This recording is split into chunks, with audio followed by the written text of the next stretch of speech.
It's day 1 of Summerween. I'm wearing my Halloween t-shirt. This is my TBR for the week, and I'm about to make some ghost brownies. Feel it coming in. Golden, golden, I'll follow only golden, golden, golden, golden things.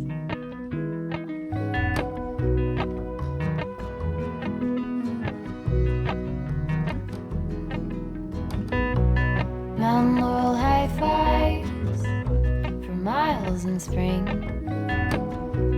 Rainbow trout and a hummingbird wing. Golden, I'll follow only golden, golden, golden things. Gold hair. Reading sprints just ended and I made it to chapter 6, which is page 67. I have been really careful to avoid spoilers or thoughts at all that anyone has had about this book. The only thing that I did see was someone in a YouTube comment section saying that this is probably their least favorite Riley Sager book, which makes me a little bit nervous. But I think that's kind of the only thing that I've heard. But I feel like by now, if this was a really good book, I would have heard more people like screaming about it from the rooftops.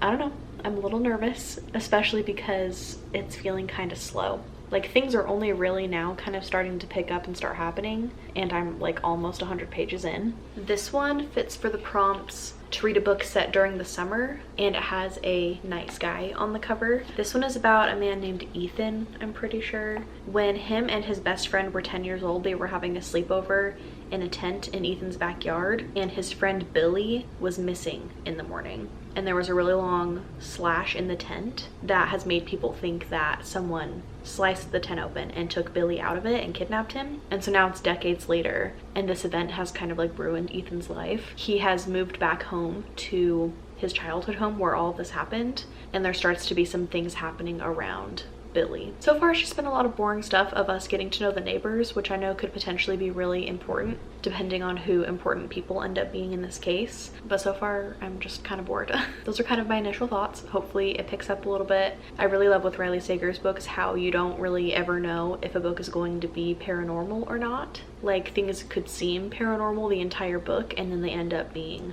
like real things, or vice versa. So far there's a little bit of both going on, so I don't really know which direction it's going to take. There's a bingo board that they made for this readathon. I think all of the reading prompts have a spot on the bingo board, and then there are a couple of like activity prompts. So I'm completing one of them by reading this book.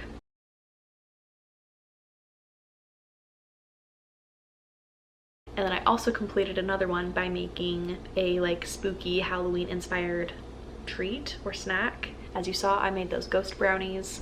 I feel like they turned out pretty good. It was a nice little treat to have during reading sprints. I think I'm gonna sit down and just keep reading this. I think while I'm reading, I might have a little drink. When I was at Target the other day buying this, I also got one of their like pre-mixed cocktails. I got a Mai Tai. So I think I'm gonna have that in my ghost cup. I'm just doing all of the ghost things today.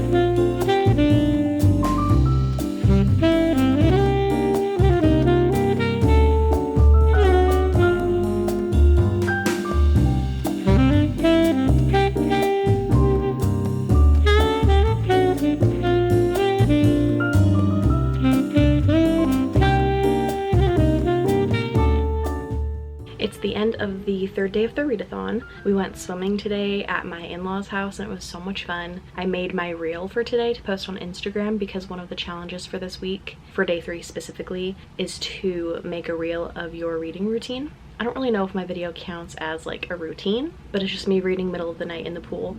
It was the best time. It was so much fun. We are having a crazy heat wave in Vegas right now. Today it was 116 and it's supposed to get up to 120 sometime this week. So basically, if we didn't go to the pool, I think we would die. It's so hot. I skipped filming yesterday because I really didn't do anything. I did listen to my book on audio while I was cleaning the apartment a little bit, but that's pretty much all I did. And then today I've kept reading, both at the pool and back at home when I continued to do more cleaning and like make dinner and stuff. And now in the audiobook, I'm at 94% and I have 20 minutes left. So I really haven't updated you at all while reading this. Thank God I have the audiobook because I would not be this far into the book without it. First of all, just because I'm a slow reader when I read physically, but this book, it just feels like it's been dragging. The pacing has not been my favorite. It just feels like there's a lot of like fluff and filler and a little bit of like repetition. Like we'll have a story told to us from someone's perspective and then the main character will retell the story from that person's perspective. So we're hearing it twice. And it just kind of feels like there's a lot that could have been cut out to speed the book along. I have a guess about who's behind everything, and I've had it from pretty early on in the book.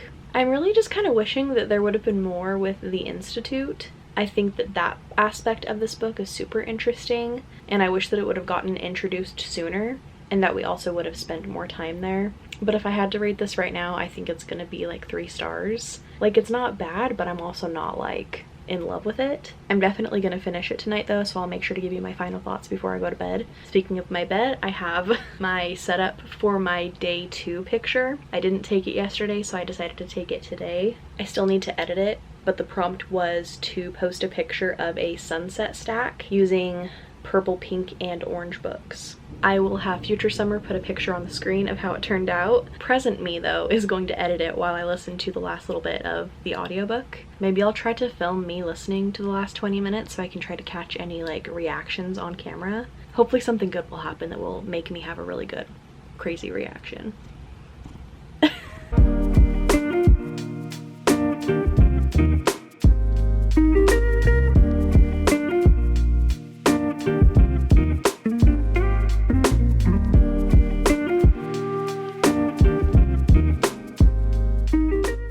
I lied, I didn't give you an update last night after finishing the book. My memory card ran out of space, so I decided to wait until today. I was right about who was behind it all. I even kind of guessed how it all happened. So all of my thoughts from the previous clip are still how I felt, but I did like the atmosphere. I liked the audiobook narrator. It was just like average. So I decided to go with a 3-star rating. Like, I liked it just fine, and it kept me entertained enough while I was like doing things around the house and stuff. It's not my least favorite Riley Sager, but it's also not my favorite. My top 2 favorites from him are Home Before Dark and then The House Across the Lake. Also, from what I'm seeing from reviews on Goodreads, I think most people are having my same thoughts and feelings. I'm really excited though to talk about this on Jessie's channel. This is her pick for the Sleep When I'm Dead book club, and I'm one of the co-hosts this month with Gwen, Jordan, and Lena and Jessie. So I'm excited to talk about this book with them. And it's also my in-person book club pick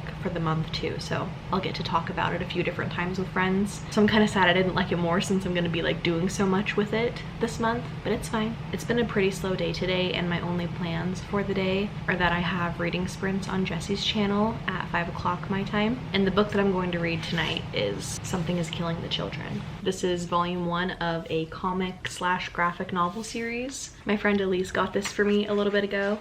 The premise of this one is that there are monsters that are taking the children of this small town, and there's a woman named Erica Slaughter, and she kills monsters. So I feel like this is like the perfect pick for this week. Like, this is such a Summerween vibe, and I think that I'll be able to read this whole thing during sprints tonight, so it'll be easy to check off of my TBR. Those were my only books that I officially had on my TBR for this week, and there are still a few days left, so I need to pick another book to read. I know this book does not fit the Summerween vibe, but I'm pretty sure it's technically set during the summer, so it would fit for one of the prompts. It's Mixed Signals by B.K. Borison. I'm a little over halfway done with it. I started this weeks ago and I really need to finish it because the 4th book in this series, Business Casual, comes out in a couple of weeks. And I want to read that book so bad, like right when it comes out. So I might read this even though it's not Summerween themed at all. I don't know though, my plans could definitely change.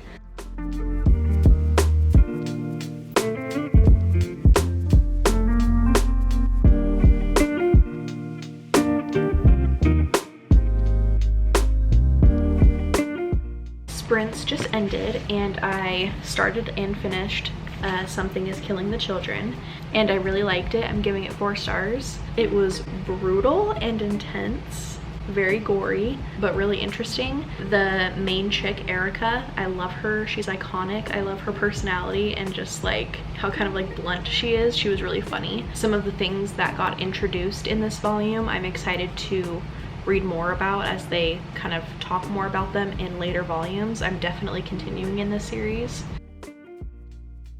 Okay, so today was the last day of Summerween, and I honestly just got kind of burnt out after I did that last clip. So I didn't read anything else for the readathon, and I didn't do any of the pictures or anything like that, any of the photo prompts. So the second half of the readathon was kind of a bust for me, but I'm still gonna post my clips and stuff from the first few days. So hopefully that's not too annoying that this is kind of like an unsatisfying and unfinished vlog.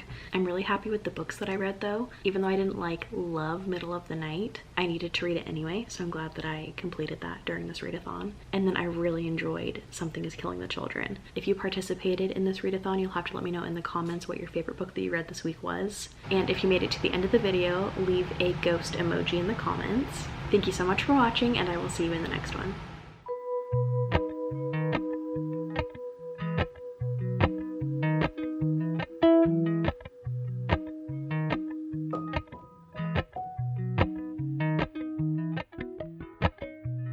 Appalachian sunrise.